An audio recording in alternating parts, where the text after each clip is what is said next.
জননী জনভূমিশ্বরে দাদী গরিয়স স্বর্গত পিতার উদ্দেশ্যে প্রণামে জানালেন পিতা স্বর্গ পিতা ভর্গ পিতা হি পরমত প্রকৃতের প্রতিমা পন্নে প্রিয়ন্তে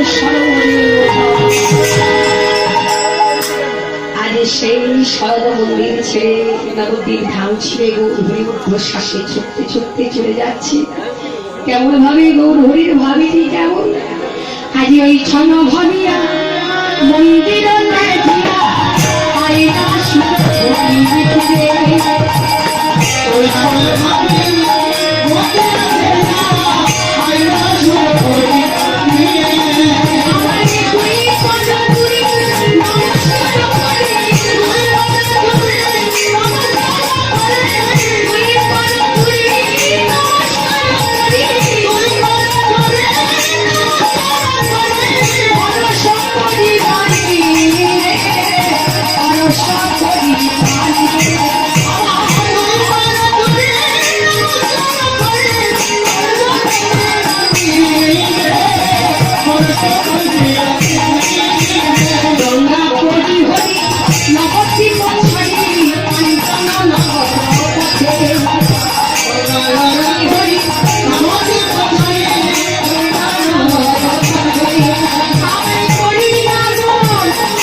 শুনে গলি পশু পাখি ঝুড়ে গলায় পাথরে রাসলোচনী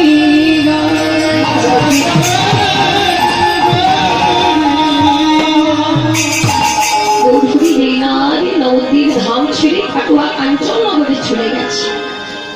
এদিকে বিষ্ণুপ্রিয়া এই পাশ থেকে ওই পাশে ফিরেছে আর গৌর হরি আর স্পর্শ পেল না। দেখছে কিনা শয্যার পাশে পাশ বালিশ রাখা আছে, তাই সে পাশ বালিশকে পেরে বলছে গৌর হরি গৌর হরি গৌর হরি তুমি কোথায়? গৌর হরি গৌর হরি তোমায় দেখতে পাচ্ছি না কেন গৌর হরি? তুমি তাহলে কি আমায় ছেড়ে চলে গেলে গৌর হরি? তোমাকে আমি এই রাত্রে সেবা দিলাম, তুমি আমার হাতে সেবা করলে আর তুমি কিনা আমায় ছেড়ে চলে গেলে গৌর হরি? বলো বলো গৌর হরি তুমি কোথায়?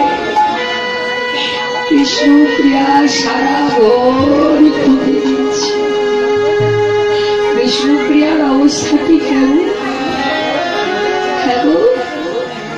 যে স্বামী আমাদের আপন করে বাপের বাড়ি থেকে নিজের বাড়িতে নিয়ে আসে, আরে সেই স্বামী যদি ছেড়ে চলে যায় সেই গৃহে কি আর থাকা যাবে? তাই বিষ্ণুপ্রিয়া কেঁদে কেঁদে বলছি তুমি আমায় দিবে বিয়ে করে, তুমি আমায় আমার নিজের হাত ধরে তোমার গৃহে নিয়ে এলে, আর তুমি আমাকে ছেড়ে চলে গেলে গৌর হরি। আর বিষ্ণুপ্রিয়া শয্যার পাশে বসে শয্যায় হাত বোলাচ্ছি আর কাঁদছি। হেথা বিষ্ণুপ্রিয়া চমকে উঠিয়া পালঙ্কে উড়ায়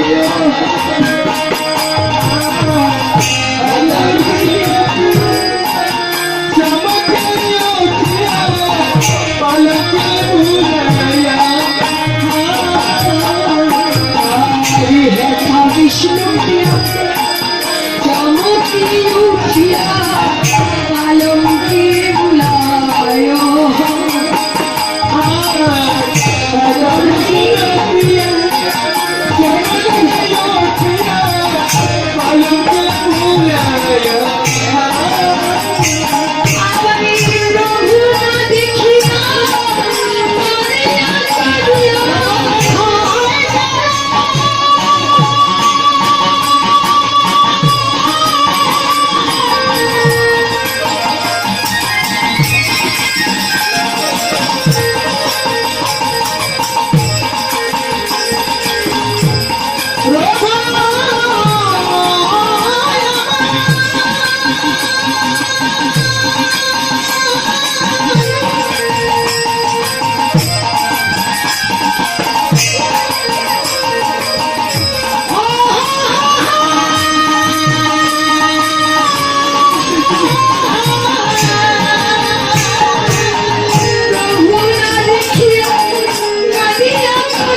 সজ্জায় হাত বোলাতে বোলাতে হচ্ছে গৌরী তুমি আমায় শেষ পর্যন্ত ফাঁকি দিয়ে চলে গেলে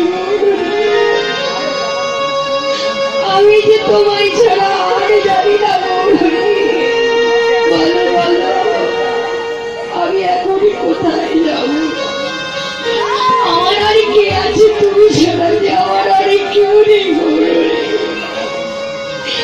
আজ মহাপ্রভুর চরণে নুপুর গলার মালা বিষ্ণু প্রিয়া পক্ষে জড়িয়ে ধরে ধরে কাঁদছি বলছে নুপুর তুই তো আমার গৌরহরির চরণে ছিলি আরে তুই শেষ পর্যন্ত বাঁধিস তুই তো আমায় একবার বেঁধে আমায় জাগিয়ে দিতে পারিস তাই গৌরহরির নুপুর আর বড় ফুলের মালা নিয়ে ছুটতে ছুটতে এসে বলছেন মা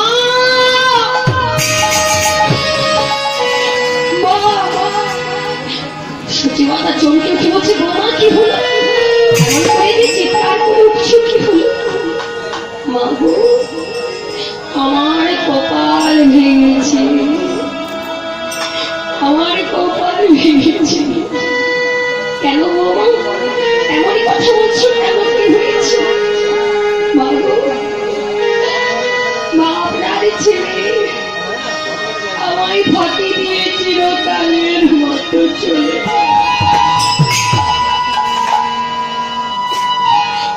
সচিমাতা বলে বৌমা তুমি এমন করে বলো না আমার নিমাই আমায় কথা দিয়েছে তুমি নিশ্চিন্তে থাকো আমায় ছেড়ে কোথাও যাবে না নিমাই অনিমা নিমাই সারা গৃহ খুঁজে দেখছি সারা গৃহ খুঁজে দেখি কোথাও পেল না অন্ধকারের মধ্যে ভালো করে দেখা যাচ্ছে না তো তাই মা আমার করলো কি তাড়াতাড়ি করে একটা প্রদীপ শেখা যাবে কেমন আরে তোরি তেজা লাইয়া বাতি সচিমাজি ইতি মা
কোথায় বাজে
সারা ঘর খুঁজে দেখলো, নিমাইকে কোথাও খুঁজে পেল।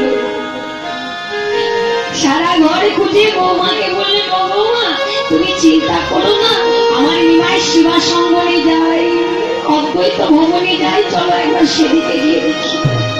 তাই মধুমাতা বিষ্ণুপ্রিয়ার করে ধরে ছুটতে ছুটতে চলে যাচ্ছে। শিবা সঙ্গনে গিয়ে বলছে, শিবা শিবা আমার নিমাই এসেছে। না তো মা, নিমাই ঠাকুর তো আর আসেনি। বলে, ও বৌমা তুমি কেন না, অদ্বৈত আচার্য ঠাকুর আমার নিমাই এসেছে। না তো সচি, তোর নিমাই তো আমার কাছে আসে। সত্যি মা আমার মনে মনে চিন্তা করছি যে আমি গেছিলাম, আমি তাই হল, আমার নিমাই ঠিক ছেড়ে চলে গেছে। তাই আজ বিষ্ণু প্রিয়াকে বলে, বৌমা যাও, তুমি গৃহে ফিরে যাও, আমি আমার নিমাইকে ছেড়ে আমার গৃহে ফিরে যাব না। কেননা আমার নিমাই একমাত্র ধর, আমার সাথে নাই, পাঁচ নাই, একা নিমাই। তাই আমি আর গৃহে যাব না। মধুমাতা বিষ্ণু প্রিয়ার হাতখানি ছেড়ে দিয়ে মামার আলো ঠালো ফাগুলিনের মতো ছুটতে ছুটতে সুরধুনি গঙ্গার দিকে চলে আর চলে যাচ্ছে, আর ডাক দিচ্ছি, নিমা নিমা। যতবার নিমাই নিমাই বলে সুরধুনি গঙ্গার ওই পার থেকে বলে না, সে না, এই নাই প্রতিধ্বনি শুনে সচিবার বলে, তাহলে আমার নিমাই যখন নেই, আমি আমার জীবনে রাখো, তাই মা চলে যাচ্ছে। আরে কেঁদে কেঁদে বলছে, নিমাই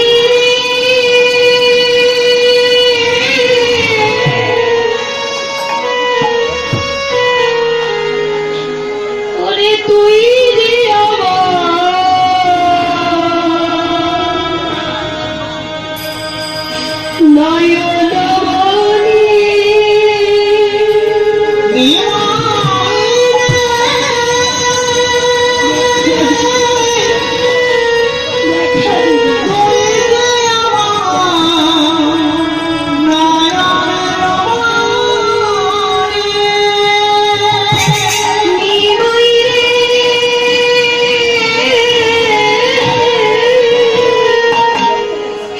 তুই যে আমার নয়নমণি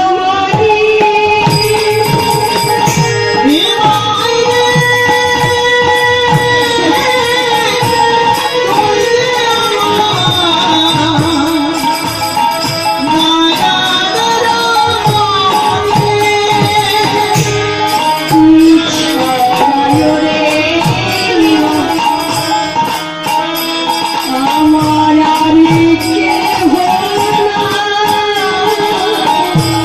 তুই ছাড়া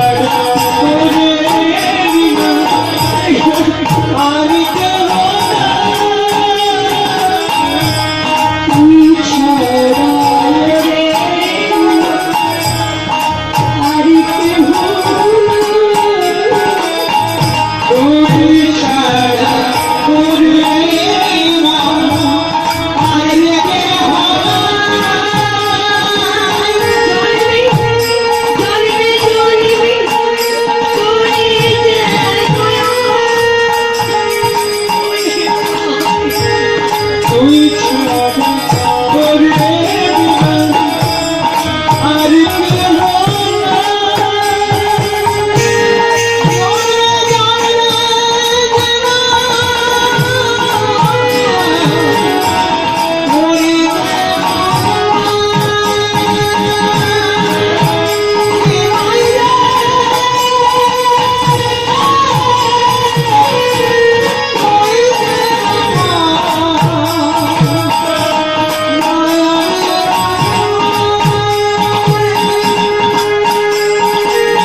শেষ পর্যন্ত আমায় ছেড়ে চলে গেলি বাবা।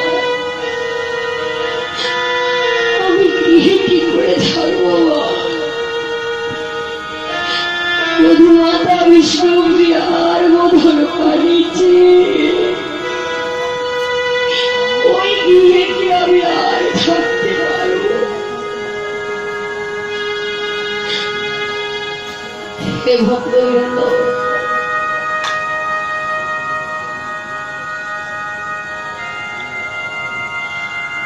অনেকেরই হয়তো মনে হতে পারে যেগুলো হয়তো অভিনয়।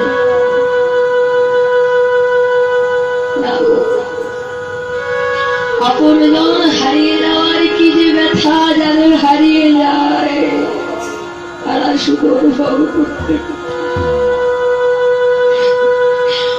আমরা তো দুর্গার জন্য আসি, দু ফোঁটা চোখের জল ফেলি চলে যায়। যারা একসাথে এতগুলো দিন, এতগুলো বছর, এত সময় কাটায়, শুধু তারা অনুভব করতে পারে। আমরা তো মানুষ, ভগবান শ্রীরামচন্দ্র তিনিও পত্নী বিয়োগ হয়ে তিনি এমন ভাবে কেঁদেছিলেন, তার সেই অশ্রু থেকে নদীর সৃষ্টি হয়েছে।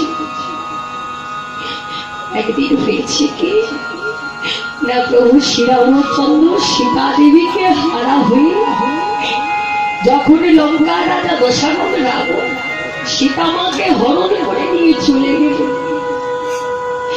সীতামাকে খুঁজতে খুঁজতে খুঁজতে খুঁজতে যখন কোথাও খুঁজে পেল না, একটি জায়গায় এসে ধনুকটি একটা গর্তের ভেতরে নামিয়ে প্রভু শ্রীরামচন্দ্র মাথায় ঠেকিয়ে কাঁদছে, জানকী জানকী জানকী বলে কাঁদতে কাঁদতে বেশ কিছুক্ষণ পর প্রভু লক্ষ্য করছে দিকে না, ঠাকুরের নয়ন থেকে যে জল পড়ছে সেটি অসুর বর্ণ, নয়ন থেকে পড়ছে ধনুকে, ধনুক থেকে পড়ছে গর্তে, গর্ত ভেতর থেকে অশ্রু বেরিয়ে যাচ্ছে। কিন্তু ধনুক থেকে যখন গর্তে পড়ছে সেটি অসুর বর্ণ আছে, কিন্তু গর্ত থেকে যখন অশ্রু বেরিয়ে চলে যাচ্ছে সেটি লাল। প্রভু শ্রীরামচন্দ্র এই দৃশ্য দেখে লক্ষ্য রেখে বললেন, ভাই লক্ষ্মণ, লক্ষ্মণ দেখো দেখে আমার নয়ন থেকে রক্ত বেরিয়ে পড়ছে, আমি আমার সীতার বিরোহী এতই বিরোহী যে আমার নয়ন থেকে কি রক্ত পড়ছে। লক্ষ্মণ ভালো করে দেখে বলে, দাদা নয়ন থেকে তো অশ্রু পড়ছে, ধনুকে পড়ছে অশ্রু, ধনুক থেকে গর্তে পড়ছে অশ্রু, কিন্তু যখন গর্ত থেকে যাচ্ছে তখন আর বর্ণ লাভ। জানো দাদা, মনে হয় গর্তের ভেতরে কিছু আছে। দেখো লক্ষ্মণ, দেখো যেই না ধনুকটিকে তুলেছে, দেখছে নাকি না সেই গর্তের ভেতরে একটা শুকনো বটপাতা, বটপাতাটিকে যেই না উঠিয়েছে দেখছি একটা